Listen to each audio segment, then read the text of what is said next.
वैसे भी तो यहाँ शिक्षा का मामला बहुत ही बेकार हो गया था। अब ये लॉकडाउन के 2 साल ने तो पूरा का पूरा हटा दिया। लोग बच्चों की मानसिकता में ये बदलाव हमने देखे, बिल्कुल नज़र आए कि पढ़ के क्या होने वाला है।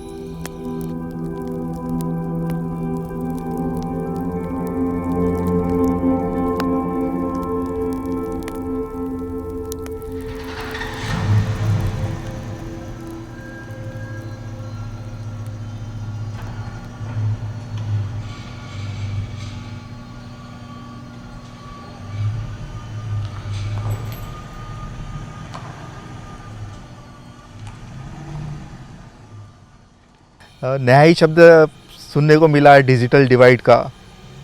और नहीं, तुलना ही नहीं हो सकती। मतलब जिस डिजिटलाइजेशन की बात हो रही थी, जिस बहुत ही आधुनिक तरह के एजुकेशन की बात हो रही थी, वो तो बड़ा मुश्किल मामला है। हमने एक सर्वे किया क्योंकि हमारा भी एकेडमिक सपोर्ट की जो क्लासेस चल रहे थे वो सब बंद हो गए थे, वो हम नहीं कर पा रहे थे। किस तरह से बच्चों तक के पहुँचेंगे, हम भी वो सोच रहे थे। इसलिए एक सर्वे करवाया कि कितने लोगों के पास में मोबाइल है, फिर सादा मोबाइल है या फिर एंड्रॉयड मोबाइल है, कितने बच्चों को एक्सेस है। तो उसमें हमने पाया कि मुश्किल से मतलब 5% भी नहीं निकला हमारा आंकड़ा कि बच्चों को एक्सेस है, मतलब उनका खुद का मोबाइल ऐसा नहीं है, एक्सेस है। हमने तो वो प्राय ही छोड़ दिया कि नहीं, ये हो ही नहीं सकता। मतलब मोबाइल के उपयोग से कुछ पढ़ाना अगर हो सकता है, ऐसा तो संभव ही नहीं है। ऐसा करके हो गया था। कोरोना काळामध्ये, लॉकडाऊनमध्ये शिक्षणाच्या बाबतीत खूप समस्या निर्माण झालेल्या होत्या असं माझ्या लक्षात आलं। आणि आम्ही प्रथम प्रयत्न केला की ऑनलाईन शिक्षण ह्या प्रवाहामध्ये आम्ही जाण्याचा प्रयत्न केला, परंतु त्यामध्ये बऱ्याच पालकांकडे आणि मुलांकडे मोबाईल नाही। मोबाईल आहे तर त्याच्यामध्ये रिचार्जला पैसे नाही, आणि काही लोकांनी केलं तर त्या गावामध्ये ग्रामीण असल्यामुळे तिथे नेटवर्कचा प्रॉब्लेम। तर ह्या सगळ्यामुळे काय झालं की ज्या पद्धतीने आम्ही त्या ऑनलाईनमध्ये मुलांना शिक्षण घर बसल्या द्यायचं ते देणं आम्हाला खूप कठीण झालं। तर आमच्यासाठी त्यावेळेस सर्वात महत्त्वाची गोष्ट होती की मोबाईल, डिजिटल मोबाईल। आम्ही प्रयत्न केला की किती विद्यार्थ्यांकडे मोबाईल आहे, तर ते छोटे मोबाईल विद्यार्थ्यांकडे होते। काही 4-5च पालक असे होते की ज्यांच्याकडे मोठा मोबाईल होता, डिजिटल मोबाईल, अँड्रॉइड मोबाईल। तर आम्ही विद्यार्थ्यांचे ग्रुप तयार केले, शाळेचा ग्रुप तयार केला आणि प्रयत्न केला की विद्यार्थ्यापर्यंत रोजचा अभ्यास कसा जाईल किंवा ज्ञानाची देवाणघेवाण कशी होईल, त्यासाठी आम्ही प्रयत्न केले। परंतु ते आमचे प्रयत्न कमी पडत होते, कारण विद्यार्थ्यांजवळ अँड्रॉइड मोबाईल नव्हते, फक्त 4 ते 5च पालकांजवळ होते। तर मग आम्ही सांगत होतो की बाकीच्या विद्यार्थ्यांना तुम्ही सोबत घ्या, सायंकाळच्या वेळेस तुम्ही सर्व विद्यार्थी एकत्र या घरी त्या घरी ज्यांच्याकडे मोठा मोबाईल आहे। परंतु तरीही सांगायचं म्हणजे या लॉकडाऊनच्या काळामध्ये विद्यार्थ्यांच्या अभ्यासावर, त्यांच्या ज्ञानार्जनावर खूप परिणाम झाला।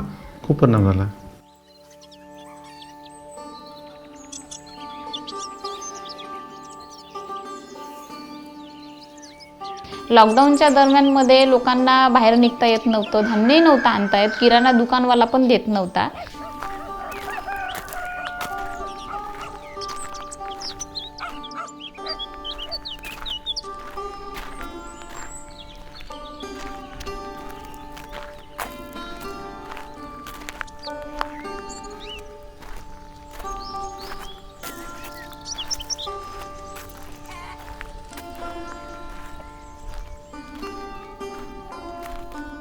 आता लॉकडाऊनमध्ये असं झालं की पैसा येत नव्हता, बाहेर ठिकाणी कुठं जाऊ शकत नव्हतं, मजुऱ्या नव्हत्या, लोक कामाला लावत नव्हते। त्याच्यामुळे मग असं झालं की आता कसं करणार। त्यांच्याकडे जेवढे पैसे होते तेवढे त्यांनी बँकेतून आणू आपण जे काही लागतं तेवढं। पण जर लगातार तुम्हाला 3 महिने जर घरीच राहायचं असेल तर हातावर आणणं, पानावर खाणं आपल्याला असते। आपल्या 100 रुपयामध्ये एक दिवस चालत नाही। आणि आपण जर अशा पद्धतीचे, कोणीच आपल्याकडे श्रीमंत नसल्यामुळे आपल्याला कामाला जाणं गरजेचं होतं।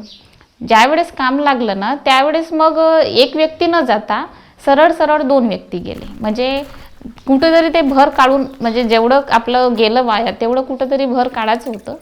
तर आई तर जातच होती, आईबरोबर हे पण जात होते. आणि जेव्हा काम लागलं तेव्हा 2 टाईमचं काम चालू झालं, म्हणजे सकाळी पण आणि दुपारी पण. कारण ऑनलाईन क्लासेस नाही, मोबाईल नाही, शिकू शकत नाही, मग करणार काय. आणि त्याच वेळेस असं एक वातावरण आमच्याकडे झालं होतं की चोरीचं वातावरण निर्माण झालं होतं की चोर येतात, चोऱ्या करून जातात. पवनूरमध्ये एक प्रकरण झालं होतं की एका मुलीवर बलात्कार झाला बा म्हणून. तर म्हणजे मुलींच्या ज्या आया आहे बा, तर घरी कोणीच राहत नाही ना. त्यावेळेस असं झालं की सगळे मग शेतामध्ये जातात, तर मग आपल्या पोरी घरी कशाला ठेवायच्या, आपण सोबत न्यायचं.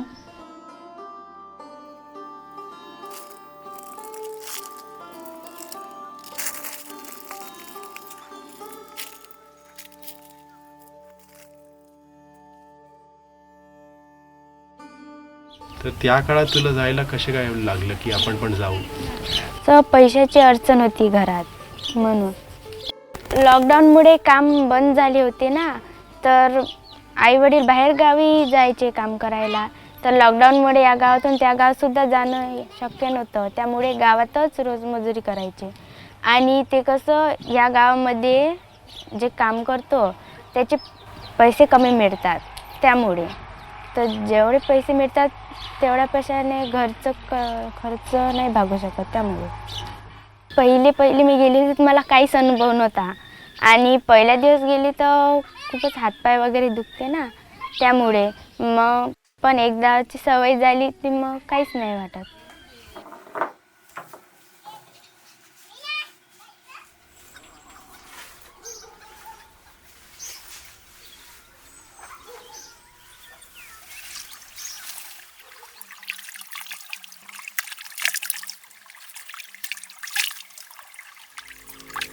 कामच नव्हते ना, किती महिने?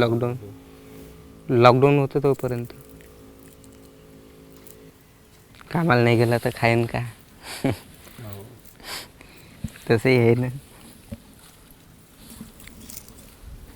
कामाला जावेच लागते. तुझी वय आता किती? 19 झाली? 19 चालू आहे. सोयच नाही लागत ना शाळेत जायची. शाळेत जायला गेलं तर बॅग लागते, पुस्तक लागते, ते घ्यायची सोय नाही राहत. हे पण लई वाईट परिस्थिती आहे. पिकलं तर ठीक, नाही पिकलं तर पहिलंच बाहेरून पैसे काढून न्यायला लावा लागते याच्या शेतीत. ते मग निघाले नाही पैसे का मग ते आपल्या अंगावर बसते.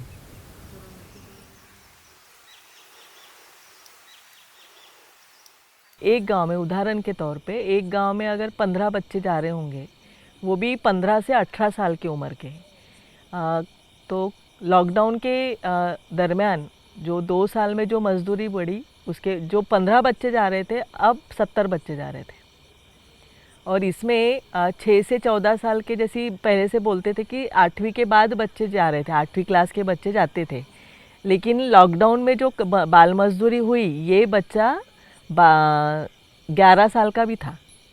मतलब 5वीं क्लास का जो बच्चा था वो भी खाद देने के लिए, फुली लगाने के लिए खेत में जा रहा था.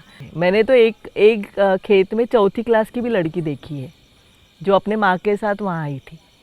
तो खेत वाले ने उसको कहा था कि माँ को जैसे 100 रुपये दे रहा है तो वो उसको 50 रुपये देगा. तो ये प्रमाण उस समय बहुत ज़्यादा बढ़ा था, जो मुझे लगता है कि वो आज भी कायम है. उसमें से कुछ जो बच्चे हैं वो तो जो 2 साल में लॉकडाउन हुआ उसमें जो पढ़ाई बंद हुई, और जो बच्चे कमाई कर रहे थे उनको जो कमाई का महत्व लगा, पढ़ाई का महत्व नहीं लगा, उन्होंने बाल मजदूरी ही पकड़ी, पढ़ाई छोड़ दी.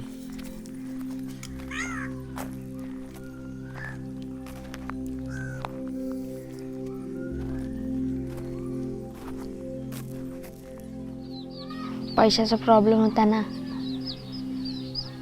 म्हणजे घरात एकटीच कमावणारी होती ना आई. बाबाची बी तब्येत नाही आहे, माझी बी नाही. दादा बकऱ्याकडे जाणार, आई एकटीच कमावणार होती. म्हणजे मग प्रॉब्लेम होते ना शिकायला, त्याच्यानं शिक्षण नाही झालं माझं. आता शेतात तू काय काय काम करते? म्हणजे एवढे 2, 3, 4, 5 वर्ष तू काम करते, कशी काय काम केलंय? वांग्याचं रोप, कारलीचं रोप आणि टमाटरचं रोप, मिरचीचं रोप, निंदण, खत, वांगे तोडणं, टमाटर तोडणं, कारली तोडणं, काकड्या तोडणं आणि निंदण त्यांचं. किती तास? 7 वाजेपर्यंत का? 7 वाजतापासून तर 2 वाजेपर्यंत. 2 पर्यंत. अच्छा. सकाळी 7ला जाते तू? हा. दिवसभर उभं राहतात ना आणि मग पन्न्या भरावं लागतात, त्याच्यामुळे ते हात दुखतात. असं जास्तीच म्हणजे काम झालं की मग त्रास जास्ती होतात मला, म्हणजे करूशा नाही लागत. झोपूशासाठी म्हणजे असं गलंग झाल्यासारखं लागते आणि उलट्या हाती लागतात त्याच्यात. खूप काम झालं की का? हा. थरथरी सुट्टी पूर्ण अंगाला. पण तुला वाटतं आता तुला चान्स भेटतील परत शिक्षणाला जायला, परत स्कूलमध्ये जायचं? हा, विचार तर खूप होता. पण तुला चान्स भेटला की तू जाणार का परत? हा, माझी इच्छा तर होत आहे. आईला आणि दादाला पण म्हटलं, दादा नाही म्हणतात, पाहू आपण, जर पैसे जर एकट्ठा झाले तर शिकवू तुला. पण पैसा एकट्ठा होत नाही आहे, त्याच्यामुळं कामालाच जावं लागतं.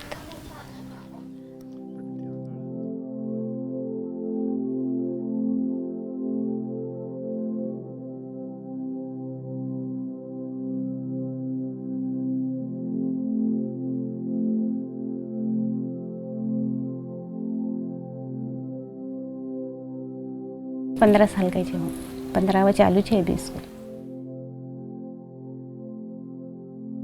अरे पीछे से गाड़ी देखना, करना, रस्सी कसना. तो कितनी दूर तक जाता है? नागपुर जाता, आरबी से नागपुर, नागपुर से आरबी. लेकिन कभी डर लगता है आपको? हाँ, डर लगता है ना. अब कल आया वो और 11 बजे रात में चले भी गया वो. तू कौन सी क्लास में है? 10वीं में मैं. अभी 10वीं में है. तो उसने 9वीं उसने कब कैसे की? उसने घर पे बैठे बैठे की या फिर स्कूल? नहीं, ऐसे ही पास कर दिए उन्होंने. स्कूल में नहीं गया था जब वो लॉकडाउन में था ना. 8वीं भी स्कूल में नहीं गया? नहीं. तो 7वीं में गया था स्कूल? 7वीं में. 7वीं में पास हुआ? हाँ, 7वीं में भी पास करे उसको, 8वीं में भी पास करे, 9वीं में भी करे, और फिर अभी 10वीं में है. पढ़ाई करता था वो. रोज स्कूल जाता था? हाँ. तब काम नहीं करता था? नहीं, काम नहीं करता था. काम अभी वो ये साल ही लगा, अभी यानी 4-5 महीने हो गए काम पे जा रहा हूँ. नहीं तो मैंने उसको काम पे नहीं भेजी.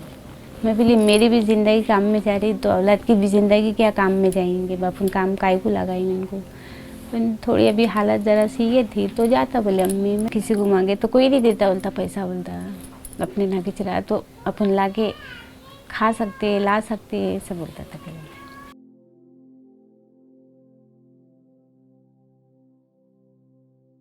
इससे पहले जैसे बता रहा था कि लॉकडाउन ने हर चीज़ को बढ़ावा दिया, बाल मजदूरी को हो चाहे बाल विवाह को, हर चीज़ को बढ़ाया है. तो उसी तरह का है कि बाल विवाह तो पहले से हो रहे थे ना, लेकिन लॉकडाउन ने वो और एक उसमें कंपोनेंट जोड़ दिया कि अरे यार ज़्यादा मेहमान नहीं बुलाने पड़ेंगे, सस्ते में निपटता है. तो कल करने का है तो आज कर लो.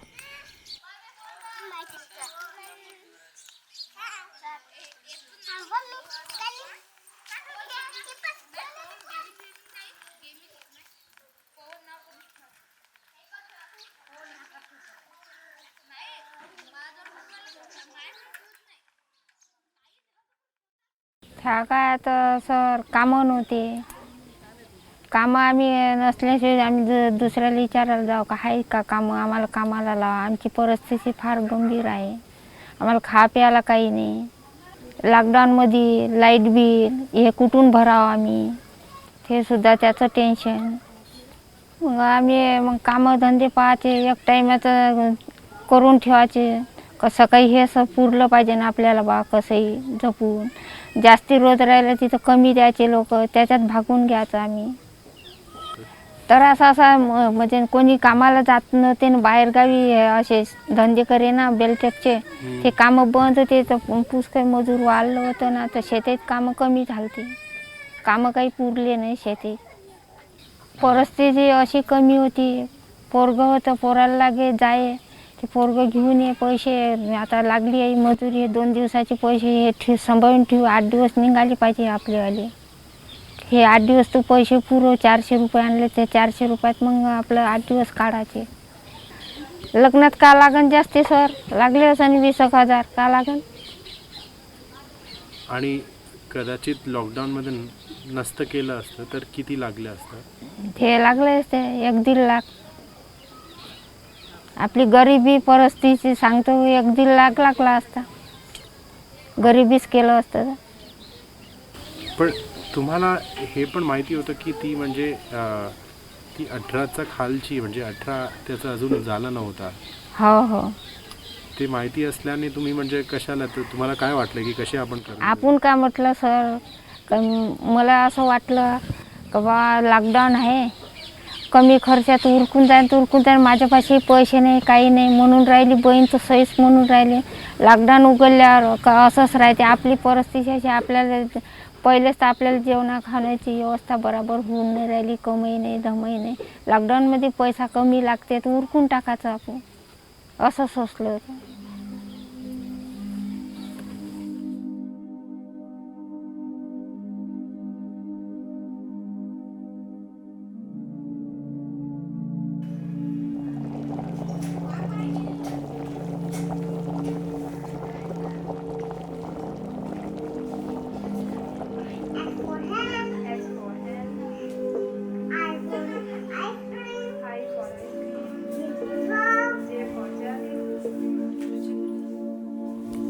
मैंने तो बोला था मेरे को शादी नहीं करना है, पढ़ाई करना है, पर घर वाले ज़बरदस्ती कर रहे थे, नहीं बोला था। मेरे ना करने मतलब अभी एज भी नहीं हुई थी और आगे पढ़ाई भी करनी थी, पहले अपना एजुकेशन देखना था, बाद में देखेंगे शादी वादी का। नहीं, ऐसे तो बहुत बार कहना पड़ा नहीं करना है, नहीं करना, पर एक बार रिश्ता आया तो फिर वो आते रहते रिश्ते, अच्छा लड़का है वगैरह, शादी कर देनी चाहिए। फिर कुछ लोग बोलते थे नहीं अभी पढ़ाई पे ध्यान दो, अभी उम्र नहीं है, एजुकेशन पे ध्यान दो अपने। तो आपके हिसाब से कब शादी करनी चाहिए आपको? मेरे हिसाब से पूरी पढ़ाई करनी और अपने लाइफ सेटल वगैरह करने के बाद, अच्छा एजुकेशन लेने के बाद तब करनी चाहिए। तो ये सब माहौल में जब तहसीन की शादी की बात निकली तो आप लोगों के मन में क्या था कि ये क्यों करना ज़रूरी है? उस समय आपको क्या लगा कि ये क्यों करना चाहिए? नहीं सर, वो हमारे रिश्तों में थे और हमारी बहन फोर्स चचेरी बहन थी, बहुत फोर्स कर रही थी। लड़का अच्छा था ना, अच्छा था और वो इंजीनियर था लड़का, और बोले तेरी एक लड़की अच्छी रहेंगी, तो इसलिए फोर्स कर रही थी। तो हमने भी सोचना लॉकडाउन भी है और क्या ऐसा सुनते लड़कियों का तो कर देना भाई, नहीं बोल दिया उनको। बाकी गांव में भी ऐसे बहुत हुए थे शादी मतलब उस समय छोटी बच्ची? हाँ हाँ हुई है ना, बहुत सारी हुई है। और आसपास भी इस एरिया में हुई क्या? हाँ, एरिया में फुकली भादौड़ वगैरह में शादी हुई, अजनगांव वगैरह, हमारे भी गाँव में हुई है। क्योंकि मुझे ये जानना है कि उनको क्या शादी करनी थी या फिर उनको नहीं करनी थी तब शादी, मतलब मुझे कोई नाम किसी का जानना नहीं है, लेकिन जिनकी शादी हुई जब वो छोटी उम्र की थी तो क्या उनके मन में क्या था ये जानना था मुझे। उनके मन में जब वो 18 साल के कंप्लीट ही नहीं हुए तो उनको शादी नहीं करनी होगी, उनको पढ़ाई करनी होगी, बट घर वाले कर दे रहे होंगे तो उसमें कुछ बोल नहीं सकते होंगे।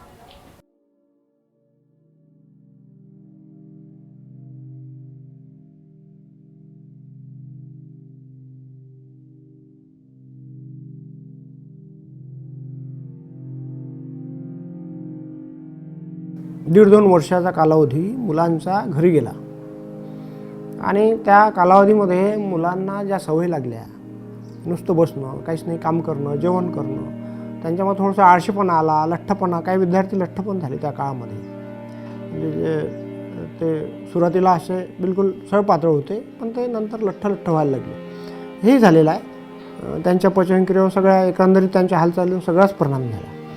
मग ते मुलं जेव्हा शाळेत आले तेव्हा त्यांच्यामध्ये अनेक विकृती आल्या त्याबरोबर, म्हणजे भांडणं करणं, कोणाला मारणं किंवा शाळेमध्ये थोडा वेळ बसलं की लगेच आम्ही बाहेर जाणं, म्हणजे जास्त वेळ पिरियड तो करू शकत नव्हता, बसू शकत नव्हता, ऐकू शकत नव्हता, किंवा आम्ही दिले ज्ञान तो ग्रहण करू शकत नव्हता.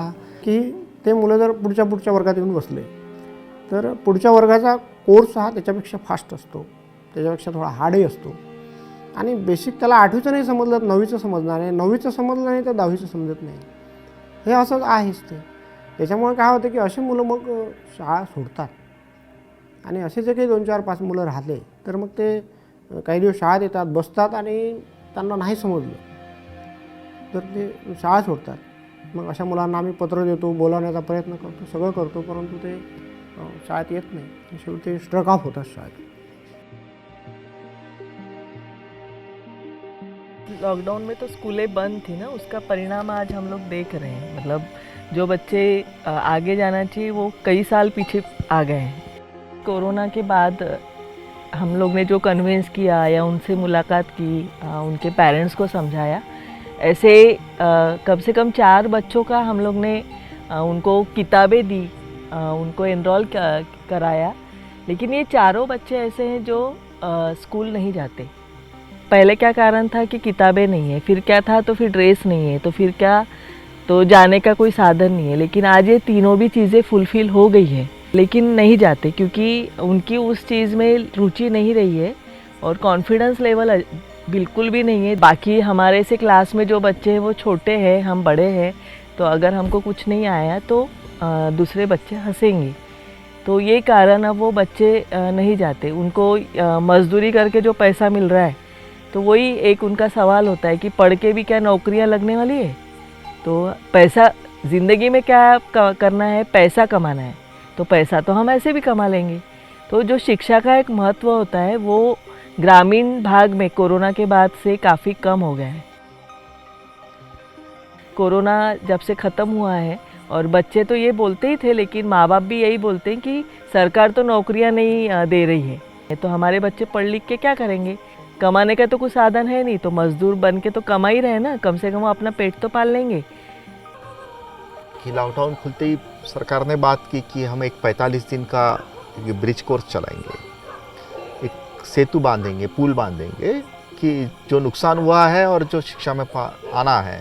ये दुर्भाग्य से 45 दिन का नहीं, जितने भी लोगों बच्चों को पूछा क्या ऐसा कुछ पढ़ाया गया, अलग से अलग ट्यूशन क्लास ली गई ताकि पिछले जो पढ़ाई है उसको सब आप मेकअप कर पाए. ऐसा कुछ नहीं. 70 बच्चे में से 20 बच्चे ड्रॉप आउट हुए, बाकी 50 बच्चे आ गए. लेकिन अगर उनके क्वालिटी का स्तर अगर देखा जाए तो वो पूरी तरीके से डाउन है. तो ये बच्चे आगे चल के क्या उस कंपटीशन में रह पाएंगे, ये एक सवाल है. समाज के साथ में जो काम करता हूँ उसको देखते हुए लगता है कि लॉकडाउन नहीं करना चाहिए. वैसे भी तो यहाँ शिक्षा का मामला बहुत ही बेकार हो गया था. अब ये लॉकडाउन के 2 साल ने तो पूरा का पूरा हटा दिया.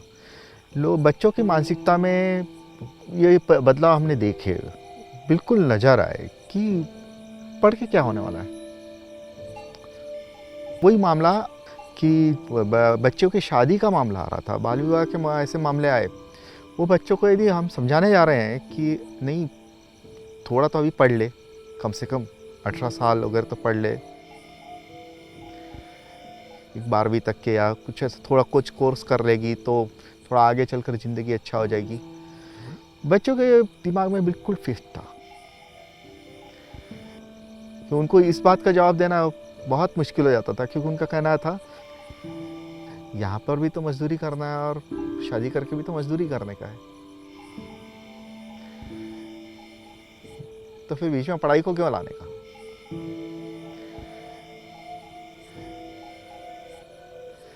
अब इसका तुरंत जवाब देना, वो बच्चों से उस तरह से बात करना बड़ा मुश्किल मामला है.